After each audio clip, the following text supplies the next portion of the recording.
Hello everyone, welcome back to the Conflict Front Stories channel. Please subscribe and like my videos to stay updated with every turn in this unpredictable world. Tonight, we dive into the growing firestorm spreading across the Middle East, a conflict that is reshaping the map of alliances, power, and survival. What began as isolated clashes and diplomatic rifts has turned into a coordinated chain of confrontations pulling in multiple nations. The desert night burns with a dull red glow. From far away, the sound of sirens blends with the mechanical hum of drones circling above.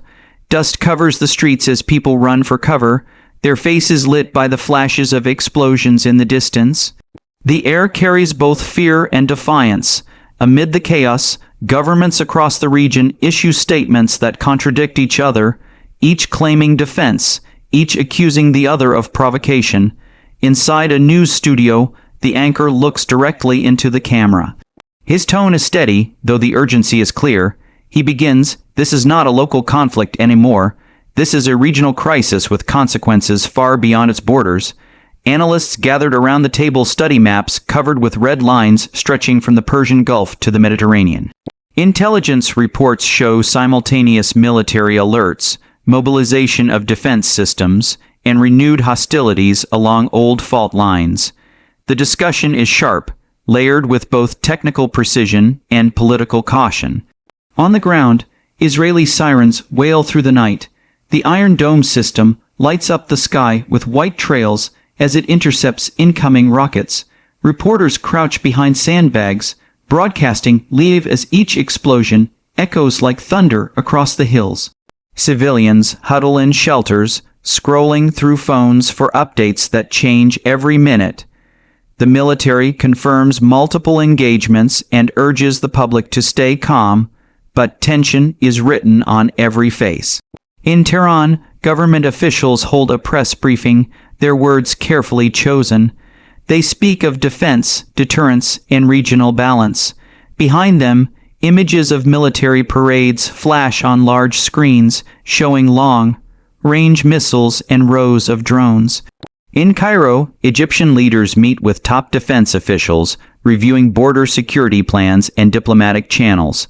Qatar's Foreign Office releases statements calling for restraint and peace, yet regional observers notice subtle signs of logistical support flowing across networks. In the studio, the narrator continues, "The situation we're witnessing is not a traditional war fought by two sides on open fields. It's a hybrid confrontation, combining military strikes, cyber warfare, political maneuvering, and propaganda. The battlefield is both physical and digital." Analysts debate whether these events are a result of deliberate coordination or parallel reactions fueled by shared grievances. Even if no formal alliance exists, one expert says, the timing and sequence of these actions suggest strategic alignment. Maps zoom in on flashpoints: Gaza, the Red Sea, the Golan Heights, the Bab el-Mandeb Strait. Each one represents a piece of a much larger puzzle. At sea, merchant ships divert from traditional trade routes after reports of missile launches near Yemen's coastline. Insurance rates skyrocket overnight. Oil prices surge as the global market reacts to the uncertainty. Drones fly over the Red Sea, scanning for threats, while regional navies prepare for possible confrontation. The world begins to realize that this is not just a regional story, but a global economic risk. Back in the studio, the anchor leans forward. What's unfolding before us is a test of endurance. For Israel, it's about survival and deterrence. For its neighbors, it's about reclaiming political space and projecting strength. And for ordinary civilians, it's about enduring yet another wave of suffering that they did not choose. In Gaza, narrow streets are filled with dust and rubble. Families move through debris carrying whatever they can save. Aid workers shout instructions as they distribute food and water. Hospitals operate beyond capacity. Across the border, Israeli families gather in shelters, their children asking when it will end.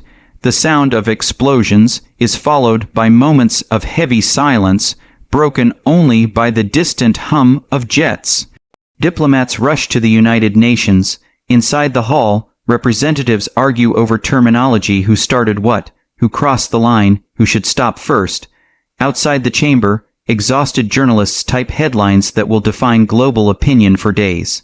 The tension inside the UN mirrors the battlefield itself. No agreement, only shifting narratives. In the newsroom, the narrator lowers his tone. Behind every policy speech, there's a human face. Behind every military report, there's a family displaced, a child who can't sleep, a parent who no longer believes in tomorrow. The screen fills with images of refugees crossing checkpoints, of doctors treating the wounded under candlelight, of mothers searching for loved ones among the ruins. On social media, the war takes on another form. Hashtags trend, videos circulate, and digital misinformation floods timelines. Every image is dissected, every statement twisted. Public opinion shifts with each viral post. Governments race to control the narrative, deploying armies of online accounts as part of the modern information war. Back in Cairo, the sound of protests fills Tahrir Square. Thousands chant for solidarity and justice, waving flags and holding banners. Across the Gulf, demonstrations call for peace, urging leaders to avoid dragging the region into total war. In Israel, citizens volunteer to deliver food and aid to soldiers and displaced families. The emotion on all sides is raw, intense, and deeply personal. In Washington, Moscow, and Beijing, officials monitor the crisis minute by minute. The United States reaffirms support for Israel's right to defend itself while quietly urging restraint. Russia condemns what it calls Western hypocrisy and offers diplomatic mediation. China emphasizes stability and safe trade routes, warning that global commerce cannot survive prolonged chaos in the Middle East. The stage is no longer regional, it's global. Inside a dark control room, intelligence officers review satellite feeds. One screen shows missile trajectories, another tracks information networks spreading propaganda. Analysts discuss how easily perception can shape the outcome of modern conflict. In today's world, one says, winning the narrative is as important as winning the war. Meanwhile, the humanitarian crisis deepens, refugee camps overflow, children draw pictures of rockets and soldiers, volunteers set up makeshift classrooms, teaching lessons amid distant gunfire. A doctor tells a reporter, "We don't think about politics anymore. We just try to keep people alive until the next ceasefire." In the studio, the anchor's expression tightens.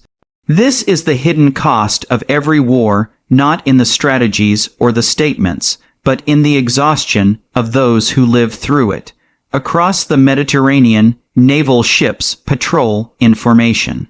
Satellite images show coordinated movement among several regional forces, not to attack, but to show presence and capability. The world interprets these maneuvers differently. Some see preparation for escalation, others see deterrence meant to prevent it. The balance is delicate, one miscalculation away from disaster. In Tel Aviv, journalists broadcast live from rooftops. The skyline flashes with the light of interceptions. A reporter describes how people have adapted, keeping emergency kits ready, learning to identify warning sounds, sleeping in shifts.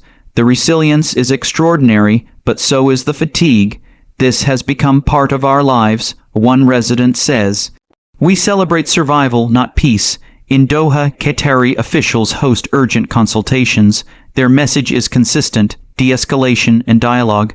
They remind the world that military solutions cannot fix generational wounds. Egypt, drawing on decades of experience, steps forward again as mediator, quietly working with both sides to reopen communication channels. The process is fragile, but it's something to hold on to. Across Europe, massive rallies fill city squares. Some march demanding immediate ceasefire and humanitarian corridors. Others call for unity against terror. Governments struggle to balance moral positions with strategic alliances. The Middle East conflict reignites political divisions far beyond its borders. The narrator's voice grows more reflective. Every nation, every people, sees this conflict through its own lens. For some, it's a fight for liberation. For others, it's a struggle for survival. Between those views lies a tragedy older than modern borders, the tragedy of never-ending mistrust. A sudden montage follows soldiers in trenches, aid workers carrying supplies, children waving from shelters, diplomats shaking hands, protesters shouting into cameras. The sound of a heartbeat underscores the images, growing louder, then fading into silence. The silence shifts to a morning scene. The sun rises over the desert. A thin line of smoke drifts across the horizon. A soldier walks alone down a dusty road, his rifle slung over his shoulder, his face unreadable. He passes by a destroyed tank, a broken wall, and a field where flowers are beginning to grow again. The war, for now, is quiet. In the studio, the anchor speaks quietly. There will be negotiations, there will be statements, there will be promises. But unless the cycle of revenge is replaced by understanding, nothing truly ends. Peace requires not just agreements, but the courage to imagine a different future. The narrator pauses. This conflict, like all before it, is a reminder that humanity's greatest battle is not against nations, but against hatred itself. The camera pans out. The newsroom lights dim slightly. The anchor looks directly at the viewer. No matter which side of the border you stand on, remember that civilians suffer first and longest. They are the ones who rebuild, who bury the dead, who teach the next generation to hope instead of hate. The closing footage shows families returning to their homes after a ceasefire. Children laugh as they collect fragments of metal and turn them into toys. Farmers inspect damaged fields and begin planting again. A voiceover says, "War can destroy cities, but it cannot destroy the human will to survive." As the video nears its end, the music softens. The skyline of Jerusalem appears calm, golden, ancient. The camera moves slowly through its streets, capturing both worship and worry, both faith and fear. The narrator's final words echo through the frame. The Middle East has seen countless wars, but it still holds the potential for peace if the world chooses empathy over anger. The anchor smiles faintly. Thank you for watching Conflict Front Stories. Don't forget to like, share, and subscribe to stay informed about the most critical developments shaping our world. Until next time, stay aware, stay safe, and always question what you see, because the truth, as always, lies somewhere in between. The screen fades to black. The hum of distant sirens returns for a moment, then silence. The credits roll over the faint sound of wind moving through the desert, a reminder that even in the aftermath of war, life continues, fragile but unbroken.